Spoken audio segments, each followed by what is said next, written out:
அன்பார்ந்த தென்னிந்திய திருச்சபை பிள்ளைகள் யாவருக்கும் என் அன்பின் வாழ்த்துக்கள். இந்த நாளில் திருநெல்வேலி திருமண்டலம், அதாவது டிடிடிஏ நிறுவனத்தில் நடந்த முறைகேடுகள், அதாவது 16/3/2013 22/4/2017 வரைக்கும் ஒரு ஆசிரியர்கள், பேராசிரியர்கள் பணி நியமனத்தில் முறைகேடுகள் நடந்துள்ளது என்பது குறித்து ஒரு வழக்கு பதிவு செய்யப்பட்டிருக்கிறது. அது யார் செய்திருக்காங்க? திரு சுரேஷ் என்பவர் லைப்ரரியனாய் சென்ட் ஜான்ஸ் கல்லூரியில் இருந்தார். அவர் தான் வழக்கு தொடுத்திருக்கிறார். அந்த வழக்குக்குரிய விசாரணை இப்பொழுது நேற்றைய தினம் முடிவுக்கு வந்திருக்கிறது.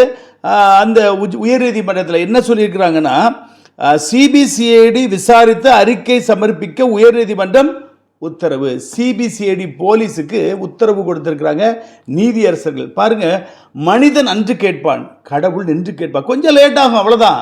இப்போ இந்த நேரத்தில் யார் பிஷப்பாக இருந்தாங்க? கிறிஸ்தாஸ் ஐயா வந்து பிஷப்பாக இருக்கிறாங்க. லே செக்ரட்டரி வந்து பெல்பின்ஸ் உரிமையாளர், பெல்பின்ஸ்கிற ஒரு உரிமையாளர், அவர் குணசிங், அவர் வந்து லே செக்ரட்டரியாக இருக்கிறார். இந்த நேரத்தில் எக்ஸிக்யூட்டிவ் எலெக்ஷன் நடக்கும்போது, எக்ஸிக்யூட்டிவ் மெம்பர் எலெக்ஷன் நடக்கும்போது அட்மினிஸ்ட்ரேட்டராக ராபின்னு சொல்லி டிஸ்ட்ரிக்ட் ஜட்ஜை போட்டிருக்கிறாங்க.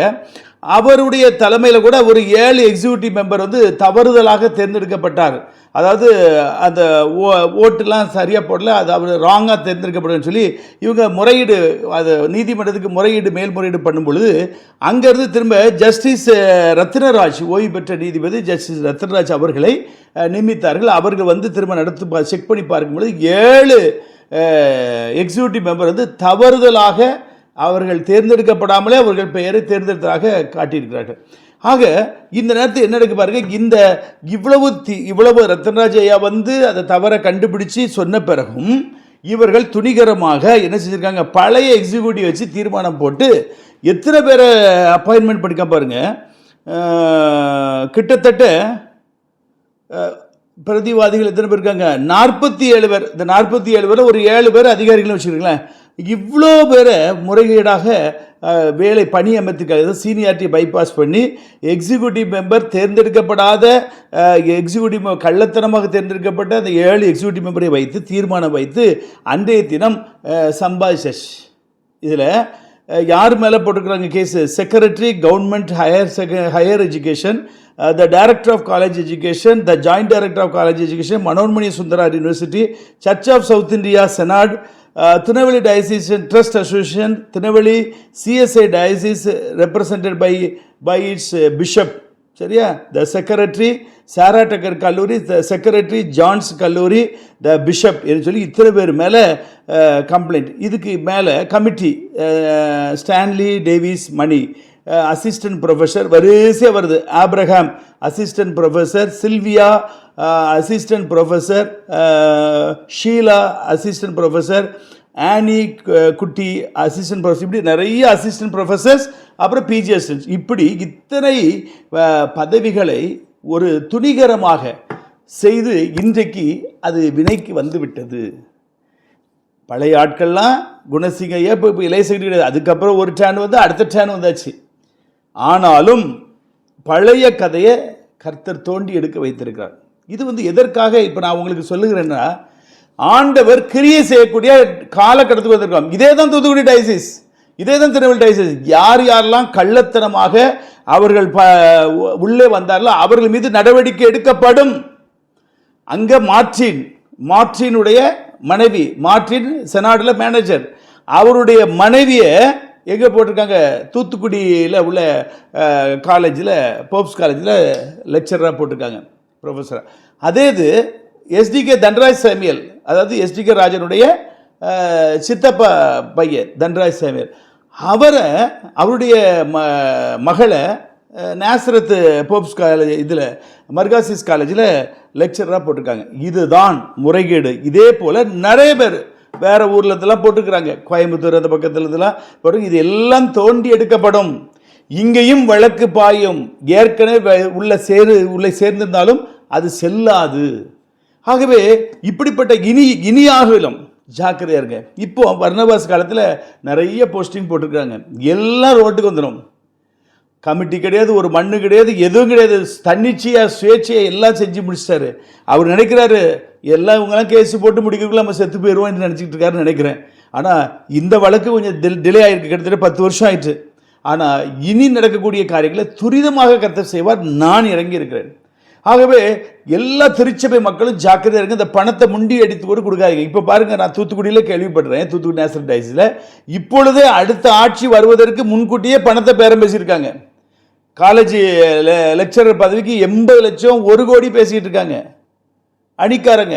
முன்கூட்டியே நாங்கள் தான் ஜெயிச்சு வருவோம், எங்கள் கையில் தான் ஆட்சி இருக்குது என்று சொல்லி முன்கூட்டியே அதுக்கு பேரம் பேசி கொண்டு இருக்கிறார்கள். இப்போவும் நாங்கள் தான் மேனேஜர் ஹையர் செகண்டரி ஸ்கூலுக்கு, நாங்கள் தான் இது பிரைமரி ஸ்கூலுக்கு மேனேஜர் என்று சொல்லி தங்களுக்கு தாங்களே பொறுப்புகளை போட்டுக்கொண்டு தூத்துக்குடி நேசரத்தில் ஒரு ட்ராமா போட்டுக்கிட்டு இருக்காங்க. அவர் நீதிபதி அவருடைய கையெழுத்து போட்டு ஒரு உத்தரவும் இதுவரைக்கும் பாஸ் பண்ணவில்லை. ஒரே ஒரு மெயில் வந்திருக்கிறது, அந்த மெயிலுமே அதில் அவர் தான் போட்டாருங்கிற மாதிரி எந்த ஒரு ஆதாரமும் இல்லை. ஆகவே இப்படிலாம் ட்ராமா போட்டுக்கிட்டு பணத்தை சம்பாதிக்கணும்னு நினைக்காதீங்க, அது முடியாது. ஒன்றே ஒன்று, தேர்தல். அவங்க நீதிபதி ஐயா வந்து ஜோதிமணியை என்ன செய்ய போகிறாங்க, 3-4 மாதத்துக்குள்ள தேர்தலை நடத்தி முடிக்க போகிறாங்க, அவ்வளோதான். விறுவிறுவிறு தேர்தல் நடத்த முடியும், அது வரைக்கும் டிரான்ஸ்ஃபரோ ப்ரமோஷனோ போஸ்டிங்கோ போட முடியாது. அதை தான் நம்ம சட்டம் சொல்லுது. நம்முடைய டிடிடிஏ சட்டம் தான் டிஎன்டி சட்டம், ஒரே டைசிஸ் தான். ஆக இந்த சட்டம் என்ன சொல்லுது, இந்த பீரியடில் அவங்க என்ன செய்யலாம், வந்து அட்மினிஸ்ட்ரேட் பண்ணி தேர்தல் நடத்தி முடிக்கலாம். அதுக்கப்புறம் டே டு டே அந்த ப்ராசஸை பண்ணலாம். போஸ்டிங், ப்ரமோஷன், டிரான்ஸ்ஃபர் இவை எதையும் பண்ண முடியாது. குருமார்களுக்கும் பண்ண முடியாது, ஆசிரியர் பெருமக்களுக்கும் பண்ண முடியாது, பேராசிரியர் பெருமக்களுக்கும் டிரான்ஸ்ஃபர் பண்ண முடியாது. அதை பண்ண மாட்டார் அவர் ஜோதிமணி ஐயா, நிச்சயமாக அதை செய்ய மாட்டார். எனக்கு அவங்கள சூழ்ந்து உள்ளவங்கலாம் சொல்கிறாங்க, ஐயா வந்து ரொம்ப ஸ்ட்ரெயிட் ஃபார்வர்டு, கரெக்டாக செய்வார். முதல்ல அப்படி லூஸில் விட்டது போல் தெரியும், ஆனால் ஐயா வந்து ரொம்ப சென்சிட்டிவாக இருப்பாங்க, ரொம்ப சைக்காலஜிக்கலாக நல்லா டீல் பண்ணுவாங்க. இது வரைக்கும் 3 திருமணத்தில் அப்படி அருமையாக செய்து முடித்தாங்க. முதல்ல பார்க்க அப்படி லீனியண்ட்டாக போனது போல் தெரியும் என்று அவங்களுக்கு வேண்டியவங்க நெருங்கிய வட்டாரத்திலிருந்து எனக்கு தெரியப்படுத்துகிறாங்க. நிச்சயமாக அவர் செய்வார். அவர் நீதிபதி, அவர் சட்டத்திட்டத்தின்படி செயல்படுவார் நிச்சயமாக.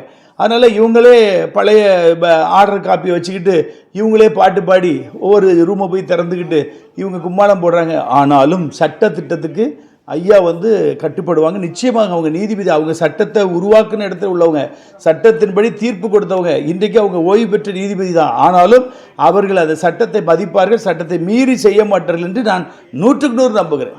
அவள் அப்படி பேர் பெற்று வளர்ந்து வந்திருக்கிறாங்க.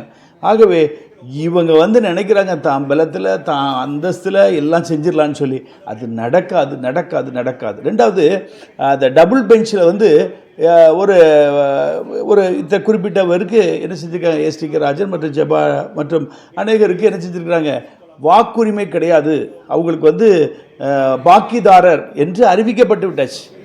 அதை வந்து டபுள் பெஞ்சில் அறிவிக்கப்பட்டிருக்கு. இதை வந்து சீர்திருத்த மனு தான் போட முடியுமே தவிர மற்றபடி இல்லை சுப்ரீம் கோர்ட்டுக்கு போய் தீர்வு காண வேண்டும். இதை நம்ம நீதிபதி ஐயா வந்து அவங்களுக்கு ஓட்டு இருக்குன்னு சொல்லி கொடுக்க மாட்டாங்க. ஏன்னா அவங்க நீதிபதி. இன்றைக்கு அவங்க ஓய்வு பெற்றாலும் இன்றைக்கு அவங்க நீதிபதி தான், ஓய்வு பெற்ற நீதிபதி. அவங்க இந்த வயலேட் பண்ணி அந்த சட்டத்திட்டத்தை பைபாஸ் பண்ண மாட்டாங்க. ஏன்னா அவங்களுக்கு இன்றைக்கு அவங்கள பதவியில் அமர வைத்த, அட்மினிஸ்ட்ரேட்டர் அமர வைத்த 2 ஜட்ஜஸ், எஸ்.எஸ்.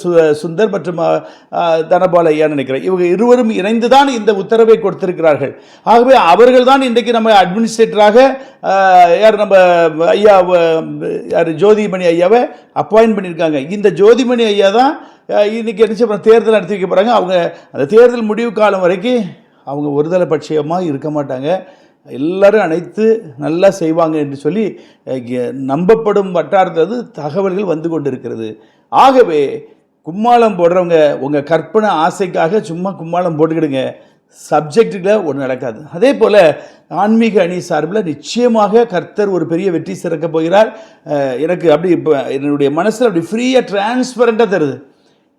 2 அணியும் இல்லாமல், எஸ்டிகே டிஎஸ்எஃப் இல்லாமல் அருமையாக ஒரு லே செக்ரட்டரி நாம் தேர்ந்தெடுக்க போகிறோம், ஒரு பேராயரை தேர்ந்தெடுக்க போகிறோம், கிளர்ஜி செக்ரட்டரி, வைஸ் சேர்மன் மற்றும் எல்லா நிர்வாகிகளையும் நாம் தேர்ந்தெடுக்க போகிறோம். அதற்குரிய காலம் கனிஞ்சு வந்திருக்குது. இன்றைக்கி நினைப்பாங்க எல்லாரும் அந்த பக்கம் போயிட்டாங்க, எல்லாம் டிஎஸ்எஃப்லேருந்து எல்லாரும் இந்த பக்கம் வந்துட்டாங்க. அதெல்லாம் ஒன்றுமே கிடையாது. இன்னும் இனிஷியேட்டே பண்ணலை. இன்றைக்கி தான் 2வது விசிட்டு ஐயா வந்திருக்காங்க. அதில் இனிதான் கதையே ஆரம்பிக்க போது. நிச்சயமாக முடிவு நம்பிக்கை வீண் போகாது. எல்லா இளைஞர்களும் விசுவாச பெருமக்களும் நீங்கள் எழும்புங்க. அன்றைக்கெல்லாம் ஒரு வயதானம்மா எனக்கு ஃபோன் பண்ணி பேசுகிறாங்க. நான் ஓய்வு பெற்ற ஆசிரியை, நான் உங்களுக்காக ஜெபிச்சிட்ருக்கோம், நாங்கள் ஜெபித்த ஜெபந்தான் உங்களை கொண்டு வந்திருக்குது என்று அவங்க உற்சாகமாக சொல்லுறாங்க. இன்னும் அநேக தாய்மார்கள் சகோதரிகள் ஜெபிங்க, சகோதரர்கள் நீங்கள் ஜெபிங்க, ஆண்கள் ஐக்கிய சங்கத்தில் ஜெபிங்க, யூத் வாலிப ஐக்கிய சங்கத்தில் ஜெபிங்க. நீங்கள் ஜெபிக்க வேண்டும். நாங்கள் களத்தில் இறங்குகிறோம். கர்த்தர் வெற்றி சிறப்பார். இந்த அராஜக கோஷ்டிகளிலிருந்து திருச்சபையை மீட்டெடுக்க வேண்டும். ஊழல் பெருச்சாளிகளிலிருந்து திருச்சபை மீட்டெடுக்க வேண்டும். அருமையாக குடி இல்லாத, வெறி இல்லாத, பெண்ணாசை இல்லாத, பொருளாசை இல்லாத, கொள்ளையடிக்க வேண்டும் என்று மனமில்லாத நல்ல தூய மனதுள்ளவர்களை நாம் தேர்ந்தெடுக்க போகிறோம். அநேக நம்மோடு கூட சேர்ந்து செயல்பட போகிறார்கள். கர்த்தருக்கு சித்தமானால் யார் நம்ம இவங்க எடச்சுவல்ல அண்ணாச்சி, நம்ம அவங்கள கூட அவங்க வயது முதிர்வாயிற்று. ஆனாலும் ஜெய்சிங் அண்ணாச்சி நாளைய தினம் நான் பார்க்க போகிறேன். அவர்கள் அதுக்கு ஒத்துழைப்பு கொடுத்தால் அவர்களையே லேஸ் செக்ரட்டரி வைப்போம். அவங்க ஃபிசிக்கலாக ரொம்ப மூவ் பண்ண வேண்டாம், மற்ற அது கீழே நம்ம அசிஸ்டன்ஸை வச்சுக்கலாம். அவங்களே லேஸ் செக்ரட்டரி வந்தால் ரொம்ப சந்தோஷம். இந்த வீடியோ வாயிலாக அண்ணாச்சிக்கு நாங்கள் பேசுகிறோம். நாளைய தினமும் நான் வந்து உங்களை சந்திக்க போகிறேன். நிச்சயமாக நீங்கள் பொறுப்பெடுத்துட்டிங்கன்னா உன் வயது திரும்ப வாழ வயது போல் ஆகும் என்று கர்த்தர் சொல்கிறார். நீ முதிர் வயதிலும் கனிதந்து பஸ்மையும் புஷ்டியுமாய் இருப்பாய் என்று சொல்கிறார். அந்த வாக்குத்தத்தம் ஆமென்றும் ஆமென் என்றும் உங்கள் வாழ்க்கை நிறைவேறி கொண்டிருக்கிறது. ஆகவே நீங்கள் மறுபடியும் ஒரு விசை இந்த திருமணத்தின் மீது அன்பு வைத்திருந்தால், அந்த திருமணத்தின் மீது பாரம் வைத்திருந்தால், நீங்கள் மறுபடியும் ஒரு லேஸ் செக்ரட்டரியாக வந்தால் ரொம்ப அருமையாக இருக்கும். அதற்கப்புறம் இந்த சேனல் நாங்கள் இழுத்து கொண்டு போயிடுவோம். நிச்சயமாக ஊழல் அற்ற ஒரு அருமையான டயசிஸை உருவாக்க வேண்டும். 2 பேராயர்கள் இவர்களால் துரோகம் செய்யப்பட்டு வேதனைக்குள்ளாக்கி சஞ்சலத்துக்குள்ளாக்கப்பட்டிருக்கிறார்கள். இனி அடுத்த பேராயருக்கு இந்த பிரச்சனை வந்துடக்கூடாது. ஆகவே நாம் எல்லாரும் ஒன்றுபடுவோம். கர்த்தர் பெரிய காரியங்களை செய்வார். இந்த சிபிசிஐடி உத்தரவு போல இன்னும் தூத்துக்குடிக்கும் நிறைய வரும். இவைகள் எல்லாம் ஒரு பாடம். நிச்சயமாக இதோட போய் முடியாது. அந்த பதவி போட்டவங்க மீது தண்டனைகள் வரும். அது சீக்கிரத்தில் நம்ம பார்க்க தான் போகிறோம். கர்த்தர் நீதிபரர், அவர் நீதி செய்ய ஆரம்பித்து விட்டார். இனி ஒன்றும் தடைபடாது. மீண்டும் ஒரு நல்ல செய்தி உங்களை சந்திக்கும் வரை தேவ கிருபை உங்களோடு இருப்பதாக. காட்